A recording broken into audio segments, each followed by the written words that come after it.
Let's at the start of the show, we have a guest joining us, Dr. Kelli Ward. She has joined me numerous times on this show. I just love having her on. As you think, yeah, I know that name. Well, she was elected as the GOP chairman in the state of Arizona. So she's the state chair of the GOP. Just a person of endless energy and passion for the Republican Party, for conservative values, for American principles. She's a doctor, a medical doctor. She also formerly served as a member of the Arizona State Senate, a very dedicated patriot, now on board in Arizona, leading the GOP in the fight to hold on to Arizona, to have Arizona end up in that R column in 2020. But the reason I reached out to her and asked her to join me today is that she was at the Trump rally last night in Phoenix, Arizona. The Trump rally, which I'm going to hear more about. I'm not even sure all the details of it, but I know she was there. So I have Kelli Ward online. Hello, Dr. Ward. Hey, Debbie, it's great to be with you. And yes, yesterday was the whole day was exciting because we had the rally type atmosphere. It was actually the Students for Trump National Convention. So kids, between the ages of 16 and sorry to the people who don't think they're kids, but 16 to 30, they gathered together to celebrate that big government sucks and that taxes, that are too high, and that they believe in faith, family, and freedom. And they were extremely blessed. We were extremely blessed to have the President of the United States join us at that Students for Trump convention and join us in the great state of Arizona.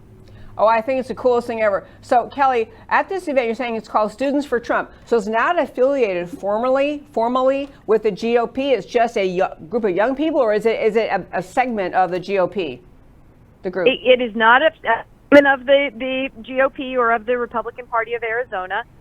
They actually are very closely affiliated with Turning Point USA and Turning Point Action. So Turning Point Action is their political action arm, young people fighting for the things that make our country great. You may or may not have met Charlie Kirk yet, but if you haven't, he'd be a great person to have to come on and talk to your audience because he started out as a very young person, ended up starting college, finding out that it was really very indoctrinating, and decided that he was going to rally the troops age group to save this nation. And he's just done a phenomenal job. And so he assists with the people. Ryan Fournier and Austin Smith here in Arizona are the heads of the Students for Trump organization, and they really put together quite an event yesterday. So I know President Trump was in Arizona also to talk about the border wall, which we'll get to in a moment. But I have to tell you, for listeners and just for Americans generally who get concerned about the youth vote, they see all sorts of statistics and polls saying that whatever the numbers are of young people claim that they are socialists or they think socialism might be a great idea to try or something. This group of Students for Trump they're kind of refreshing for everyone to see, wow, there are young people involved enough to show up at a rally in Arizona and get the amazing excitement to have the president appear there. So first of all, how many students, roughly speaking, do you think were there? How big was this? It was about 3,000 kids that were there, the young people. There were a few older people there too, like me. The governor was there, Senator McSally was there, our 4 congressional members that are Republicans were there. The head of our legislature on the House and the Senate side, both of them were also right there, as well as our state treasurer. So, all the Republican officials got to be in the audience. And really, it was standing room only in that facility. The fire marshal, actually, Ryan Fournier, who's the head of Students for Trump, the founder, said that the fire marshal was keeping people out at the, before the beginning of the venue. So everybody who wanted to come in, unfortunately, wasn't able to because we had filled the building to capacity. I love that. And also, on the subject of young people being involved in politics, we're going to talk later today about how many people get pushed around by the slogans of the left, the lies of the left. They think they're standing up for America when they're pushing things or embracing ideas that are actually un-American. So these people are on to Students for Trump, on to the message, I assume, of the Trump administration. So what kinds of things that President Trump said really brought the most applause or excitement out of these students? I mean, I'm trying to get the idea. They really understand policy far more deeply, these students do, than the average young person, maybe just a little bit involved, right? They're really into it. Yeah, they're into it. They're into it like we are, and probably like a lot of people that are listening to you today. And I always tell people, the normal people haven't really engaged yet. And so these are the people that are like we are, that are engaged every minute of every day about what's going on politically. I will tell you, I think the biggest round of applause came when he said, defund Planned Parenthood. And the crowd went wild. So this is a pro-life crowd. They also really, really want the low taxes and they want the economic growth. They were 100% for that, and they were excited that he was down at the border wall, celebrating the 200th mile of completion of that big, beautiful wall, and they want immigration that's legal. They want to stop illegal immigration. They want to stop people coming into our country and taking jobs from them and from other people who came here the right way. Love that. I mean, they just basically sound like informed Americans of all wonderful things. It's fabulous. Oh, they are. He had 4 students come up and speak about how they'd been affected on their own campuses. They had a young man from the North Carolina State University who they were advertising because they were going to have a rally, and the Antifa people came and they sprayed him in the face with spray paint. And he said, imagine if this had been a group of kids in MAGA hats who had done the same thing to another group. It would have been on the news nonstop, but nobody even heard about this. They had a young lady who just graduated from college last year and was working in the insurance industry, made her views known about life and her conservative values on her Instagram account, and ended up losing her job because the left doxed her so badly. So, and then finally they had a young black girl that was working for Ilhan Omar's opponent in Minnesota, talking about how all lives matter and that the Black Lives Matter Inc. movement is nothing but propaganda. So it was really... Wow, it just sounds extraordinary. I'm so glad you got to be there and got to observe all the excitement about it. I do want to shift and talk. And I got to see the president, so that was really good.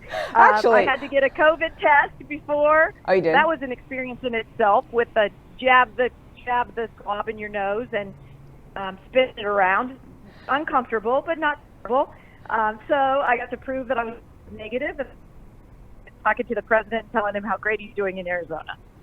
Oh, I love that. And actually, Kelli, you have been blessed to have met our president more than once. I know you've been such a strong supporter of his since you first became involved. Since he first declared he was going to be running and during his campaign in 2016, I know you've been a strong supporter. And I'm sure it was especially a thrill for you to connect with him again and tell him you're right with him and supporting him. I love that.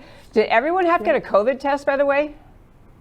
Only the people who were going to be in close proximity to the president. So a lot of the Secret Service agents that are based in Arizona were getting tested when I was getting tested. Our congressional delegation had all gotten tested. So it wasn't a huge amount of people, but anybody that was going to be within, 4 feet to get COVID tested. Okay, well, I'm so glad that they did. It's really, really good. We got to keep our president safe. I want to turn and ask you, though, about the border wall. I know that one reason the president came was to tour the border wall and the growth of it and all of that. But have you been down there recently to see the progress of the border wall in Arizona? I haven't been down for probably about a year now, because, we haven't gone all the way to the border. I've been to border communities like Cochise County and Sierra Vista and Douglas, but not actually at the wall. And so it was pretty exciting just to see the film of the president with the great Border Patrol agents and with, the delegation from Arizona. Congressman Gosar and Congresswoman Lesko were right there by his side, along with Senator McSally. And, just celebrating that we are securing our border and how many fewer illegal border crossings there actually have been since President Trump has implemented the wall. And he did say yesterday, it's over with the Democrats with the wall. The wall is going to be, it's being built and it's going to be finished. So, they've lost that battle, which I'm glad, because border security is national security. We're seeing a lot of trouble in Yuma, Arizona. You probably heard that Arizona has a COVID surge that's going on.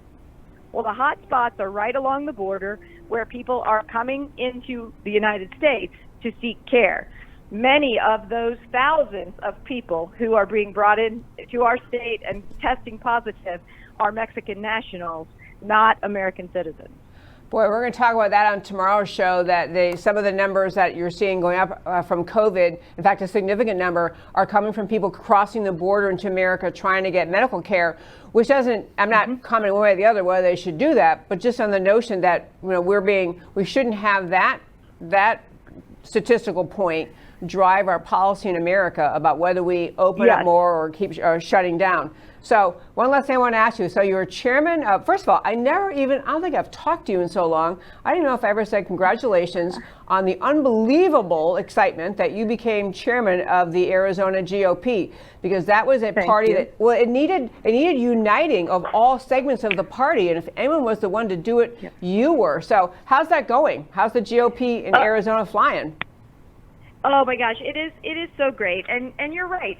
I was a long shot to win by the establishment view, because for the most part, conservatives don't win the position as the chairman of the party. And a lot of times when they do, they use that power of that position to bludgeon the people who were mean to them or against them during the time that they were doing something else. And I had my share of that. But what I decided was I would not let one drop of Republican talent go to waste. I don't care where you see yourself on the spectrum. If you think you're a liberal Republican or you're a super ultra conservative Republican, there is something that you can bring to the table in our party. As long as you're believing in faith, family, and freedom, which are the tenets of the Republican Party, we can find a place for you. And so we've really, really gotten strong.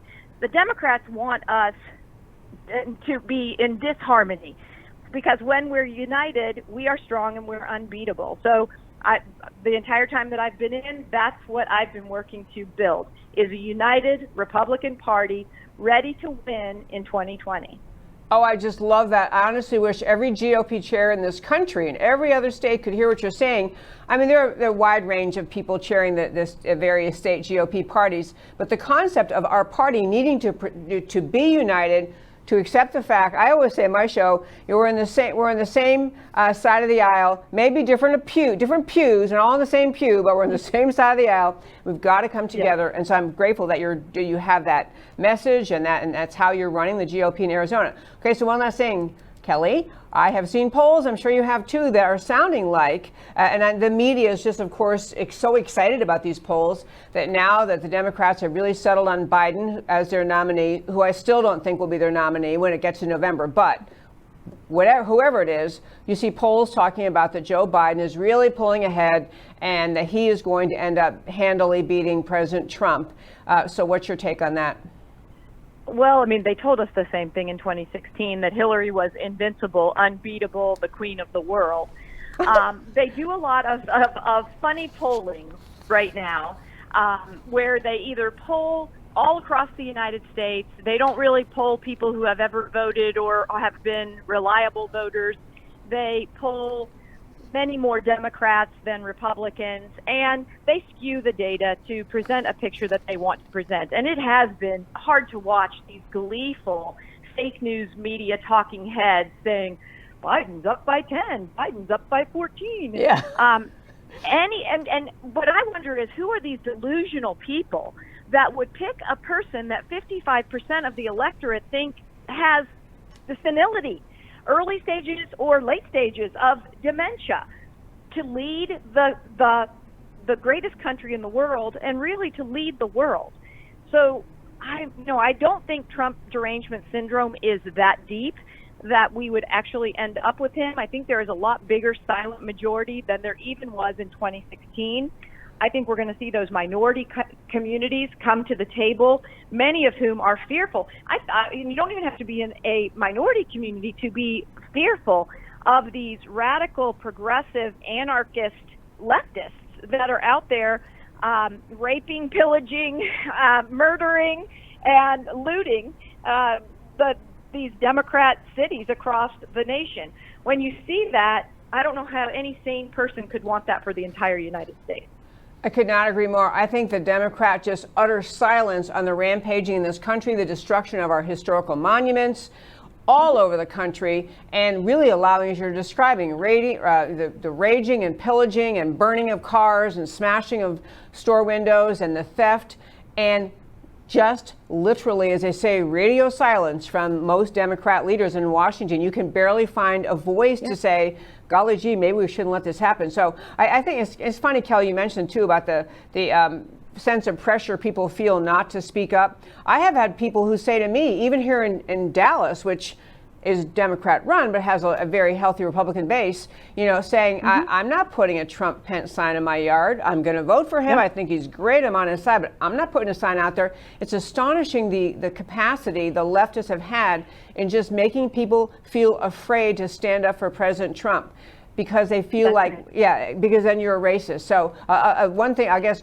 going back to you and closing out, so the GOP in Arizona is working hard to get people on board for the 2020 elections. Do you feel a sense of energy and support for President Trump in Arizona?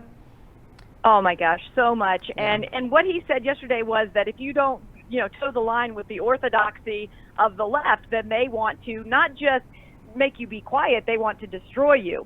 Well, that cancel culture is going to end come November 3rd, 2020. November 4th, we're going to wake up. President Trump is going to be back in the office of the presidency.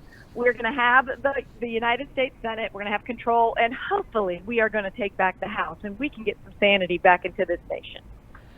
And that's a fabulous note to wrap up. Kelli Ward, thank you so much for joining me today on America Can We Talk?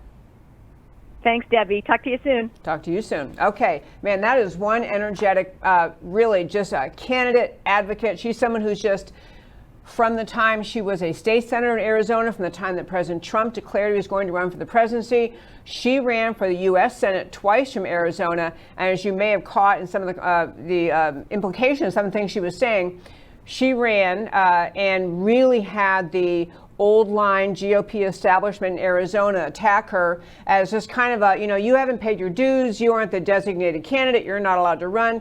She does a fabulous job. She's just not just full of energy, but clarity and passion and intelligence, and she's wildly well informed on every issue. She's really able to speak the issues. So she's a gem for the Republican Party. So glad you could join me today, and glad to hear about a great event that was last night in Arizona.